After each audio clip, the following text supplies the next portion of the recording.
Hey friends in NuMe Nation, Ben Cook here, co-founder, CEO of NuMinds. I'm here at NuMinds headquarters at HEXA in Richardson, Texas. I want to drop a little pearl on you that's been on my mind lately.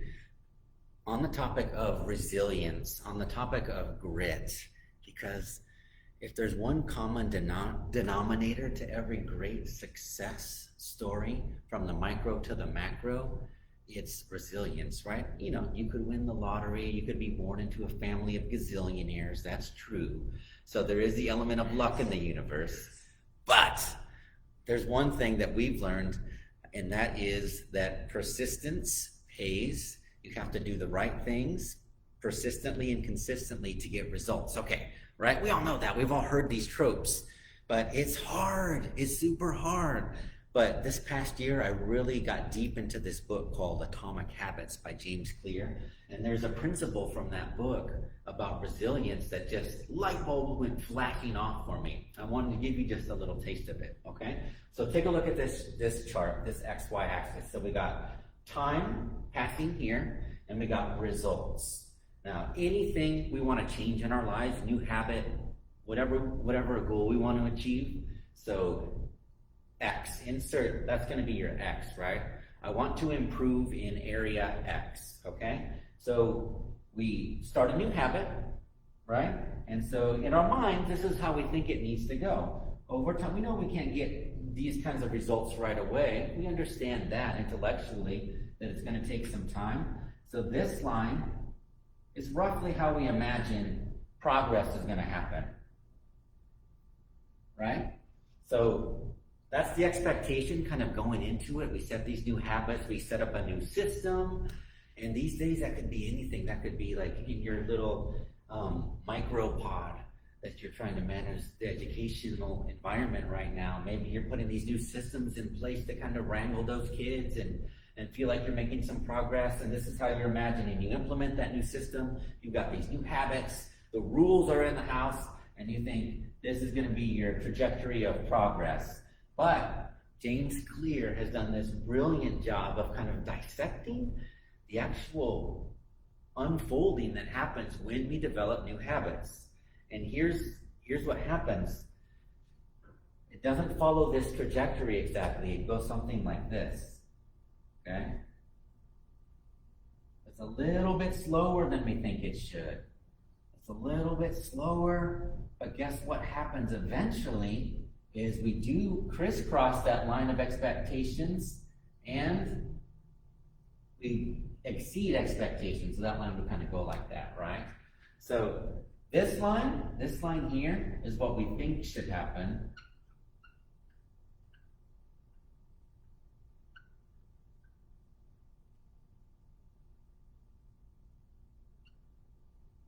That's how we think we should progress, but what actually happens?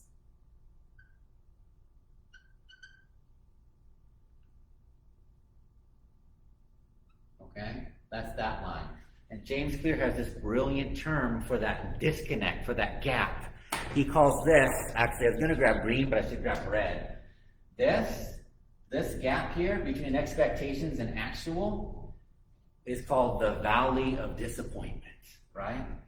Because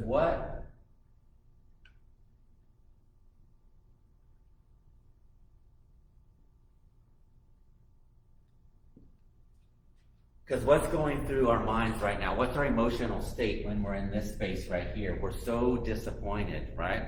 We're not progressing how we think, even though we are making progress. I mean, look at this climate improvement. We are getting some results, but because our mind thought we were right here, this is a very, very dangerous place, and it's where 90% of us end up dropping the new system, the new habit, the new whatever, because we say, it's just not working, it's not worth it.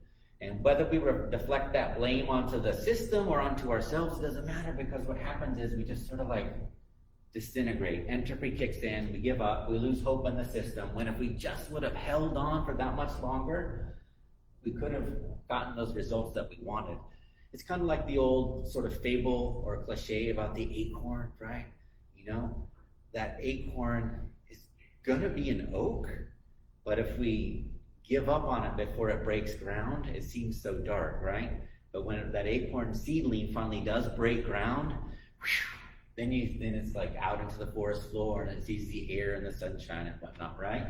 But if you quit before you kind of break ground like that, before you break ground, you've given up too soon. So why am I going on about this and doodling, sloppy graphs on our whiteboard?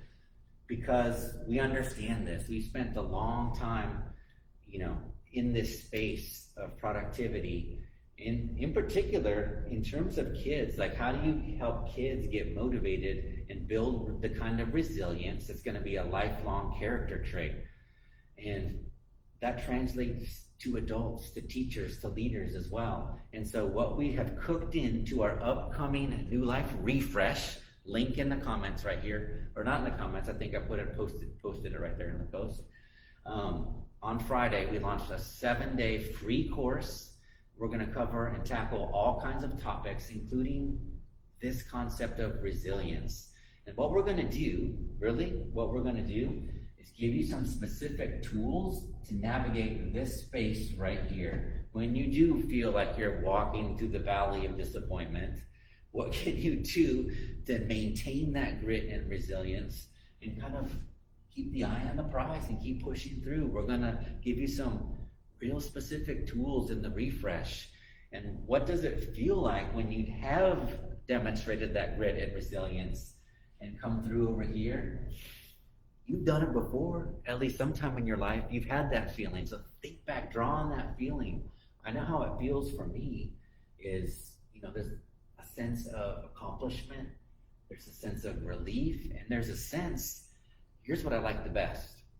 When I have stuck to a habit or a system and I've weathered that valley of disappointment period and kind of poked through the other end, I have this sense that this resilience I've built is transferable into like other areas of my life. That's what I love about it. It's like resilience is its own muscle. It's not necessarily, domain specific or task specific. That's one brilliant thing about resilience, is you can kind of transfer it to different areas of your life. So what are the resources and things do you guys use for resilience? We have Carol Dweck's growth mindset. We've got Angela Duckworth. She has a beautiful book and TED Talk about grit. We'll talk a little bit about that in the refresh as well. Like I mentioned, this James Clear book, Atomic Habits, which I see my super Janet has posted in the comments right here. So go check that out. What do you guys use? What are some resources or books that you guys have turned to for development of that grit, for that resilience? Let us know as we continue this ramp up to the refresh that launches on Friday. I think you're going to want to jump in. It's absolutely free. Follow that link. It's this brand new online virtual platform that we're, kicking off. Go in there, create your avatar. It's beautiful. There's like a sense of community building out there already. We've got people talking about their dreams, their great reads, what they want to accomplish, their current challenges. And it's like this real sense of, authentic community that's building out there. We really want you to come join us. It's no obligation. It's absolutely free to be part of our NuLife community. You get the 7-day refresh that launches on Friday, and that's it. We just want you to come be part of our community out there. So chime in the comments if you have any other insights or books or resources or TED Talks or whatever that you think could help us kind of build this grit resilience library.